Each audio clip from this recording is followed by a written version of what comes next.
Salam, selamat siang Bapak Ibu yang kasih Tuhan. Berjumpa kembali di dalam acara siraman rohani GIA Pegangsaan. Saat ini saya akan mengajak Bapak Ibu sekalian untuk sharing firman Tuhan sejenak. Namun sebelumnya mari kita bersama-sama berdoa terlebih dahulu sebelum kita membaca firman Tuhan. Mari kita berdoa. Bapa yang baik, kami mengucap syukur kepadamu kalau hari ini kami bersama-sama kembali untuk merenungkan sebagian dari kebenaran firman-Mu yang belum menjadi kekuatan kami bersama. Biarlah Roh Kudus yang menolong setiap kami ya Bapa, sehingga kami diberikan pengertian dan hikmat tentang kebenaran firman-Mu yang belum menjadi kekuatan kami ya Bapa. Tolong hamba yang lemah untuk dapat menyampaikan kebenaran firman-Mu ini, sehingga hamba-Mu boleh menjadi berkat bagi rekan-rekan kami, boleh bagi saudara-saudara kami. Terima kasih Tuhan. Kami mengucap syukur dan kami serahkan doa ini ke dalam satu nama Tuhan kami Yesus Kristus. Amin. Shalom, mari kita bersama-sama membuka Alkitab kita di dalam Lukas pasal yang ke-13. Mari kita membuka Alkitab kita di dalam Lukas pasal 13 ayat 1 sampai ayat yang ke-5. Ayat 31 sampai ayat 35, sorry. Lukas 13 ayat 31 sampai ayat yang ke-35. Demikian bunyi firman Tuhan. Pada waktu itu datanglah beberapa orang Farisi dan berkata kepada Yesus, "Pergilah, tinggalkanlah tempat ini, karena Herodes hendak membunuh engkau." Jawab Yesus kepada mereka, "Pergilah dan katakanlah kepada serigala itu, aku mengusir setan dan menyembuhkan orang pada hari ini dan besok, dan pada hari yang ketiga aku akan selesai.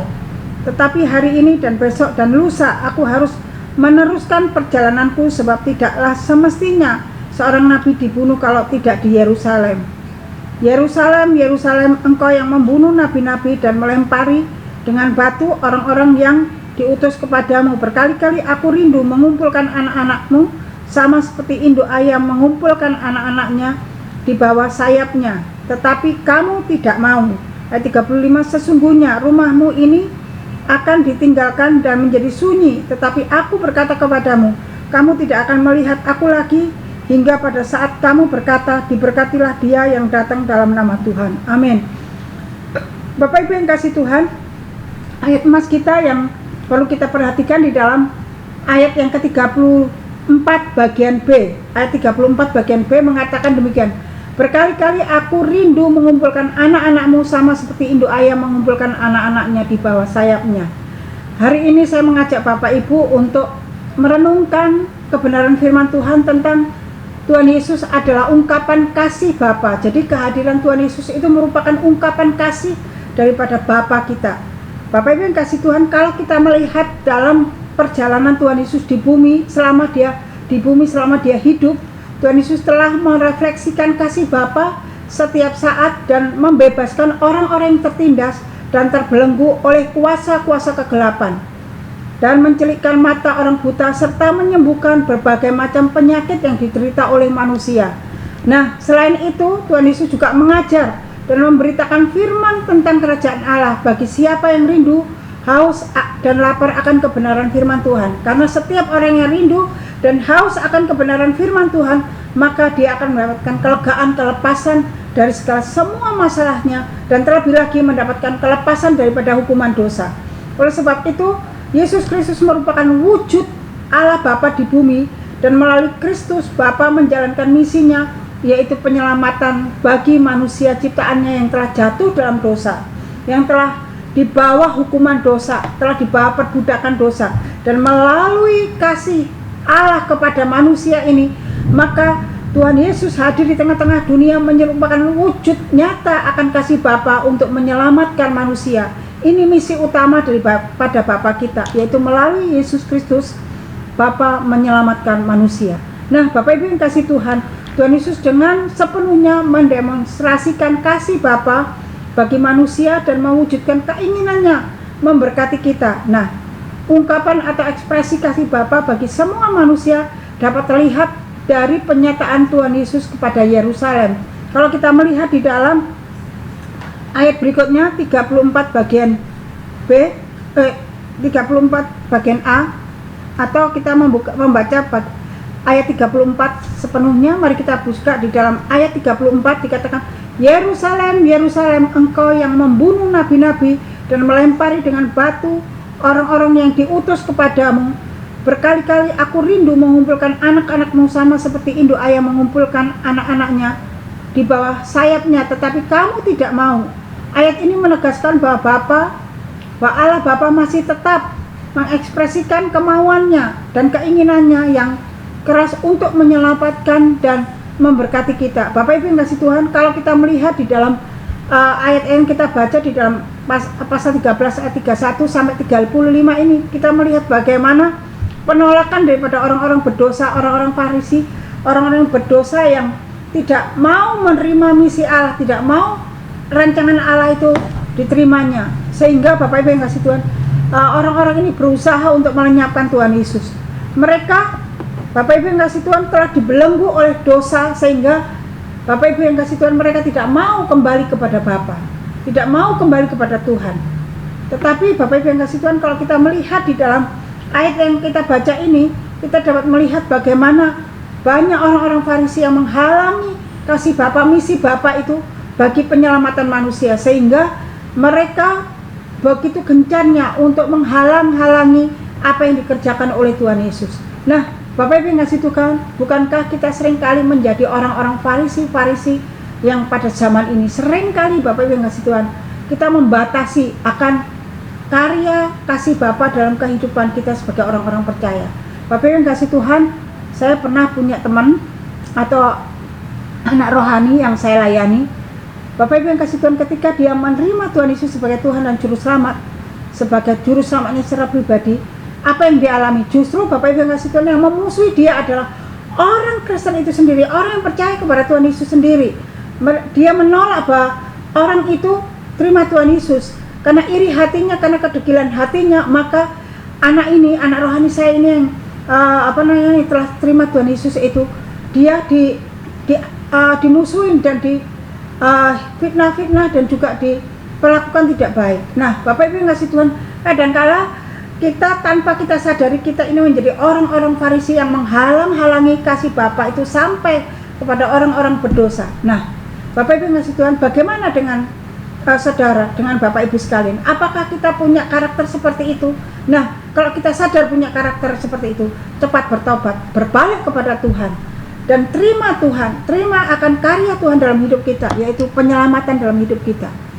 Bapak Ibu yang kasih Tuhan, kadang-kala banyak orang yang datang beribadah, banyak orang yang datang ke gereja, tetapi sesungguhnya dia tidak mengenal Allah yang sesungguhnya yang dia sembah.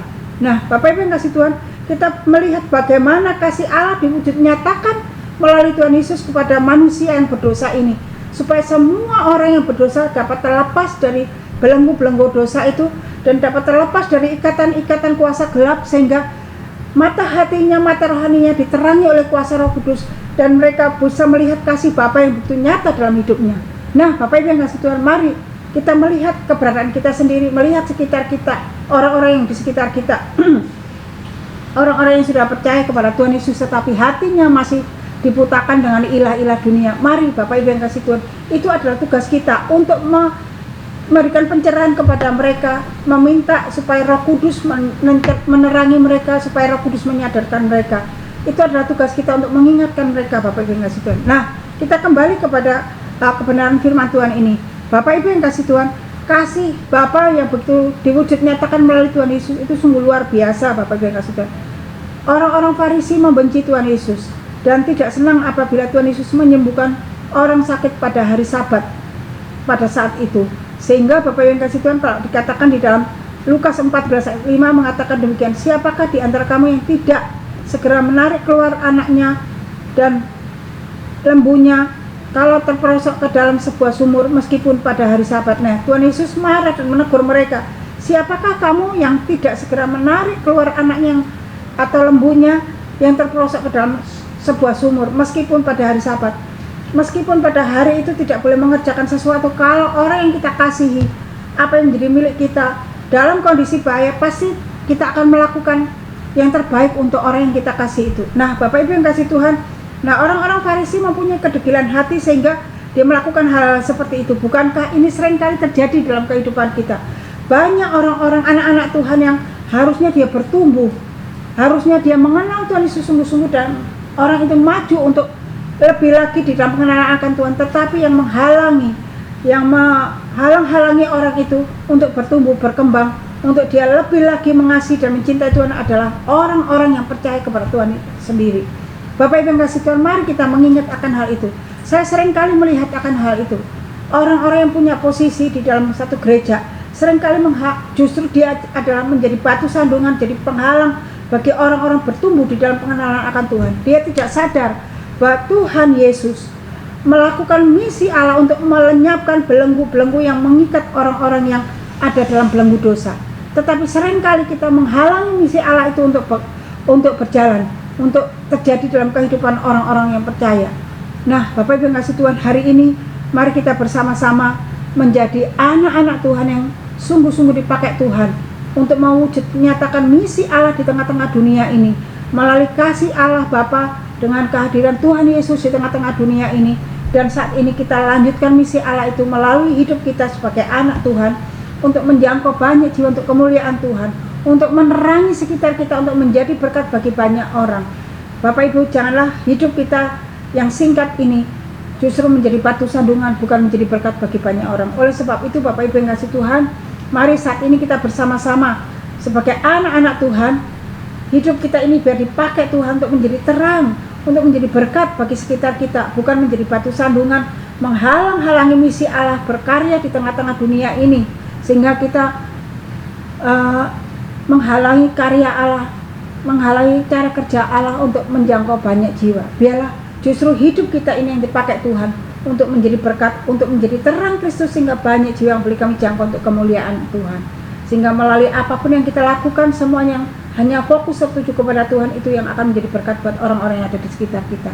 Nah, Bapak Ibu yang kasih Tuhan, bila renungan firman Tuhan ini belum menjadi kekuatan kita bersama dan menjadi berkat buat setiap kita, mengingatkan kita kembali, saya dan Bapak Ibu sekalian, untuk kita semakin giat untuk mau dipakai Tuhan untuk menjadi berkat dan menjadi terang Kristus di tengah-tengah dunia ini, sehingga kita dapat meneruskan misi Allah menyelamatkan dunia ini hanya untuk hormat kemuliaan Tuhan. Biarlah kebenaran firman Tuhan ini belum menjadi kekuatan kita bersama dan menyadarkan kita. Amin. Mari kita bersama-sama berdoa merenungkan firman Tuhan ini. Bapa yang di surga, di dalam nama Tuhan kami Yesus Kristus, biarlah kebenaran firman-Mu boleh meneguhkan kami, untuk kami boleh sungguh-sungguh mau dipakai Tuhan untuk menjadi terang Kristus, menjadi alat Tuhan, dan boleh menjadi berkat bagi banyak orang yang ada di sekitar kami. Dan kami tidak menjadi batu sandungan buat saudara-saudara kami seiman, buat orang-orang, apalagi buat orang-orang yang belum percaya pada Tuhan. Mari ya Tuhan, pakai kami Tuhan untuk menjadi alat kemuliaan-Mu, sehingga melalui hidup kami boleh mewujud nyatakan kasih Bapa dalam hidup kami ini, sehingga banyak jiwa-jiwa boleh diberkati, banyak jiwa-jiwa boleh mengalami kasih Kristus, dan mereka mau percaya kepada Tuhan Yesus. Mari ya Tuhan, tolong setiap kami. Terima kasih Bapa. Berkati Bapak Ibu Saudara kami yang mendengarkan kebenaran firman Tuhan ini, dan berkati dalam kehidupan mereka, Engkau mengerti apa yang menjadi beban kehidupannya, menjadi pergumulannya. Biarlah Engkau yang memberikan kelegaan dan melepaskan segala beban dan pergumulannya dengan memberikan pertolongan-pertolongan kepada mereka ya Bapak. Terima kasih Tuhan. Kami mengucap syukur dan kami mempertaruhkan doa kami ini di dalam satu nama, Tuhan kami Yesus Kristus. Haleluya. Amin. Tuhan Yesus memberkati. Sampai ketemu kembali. Shalom.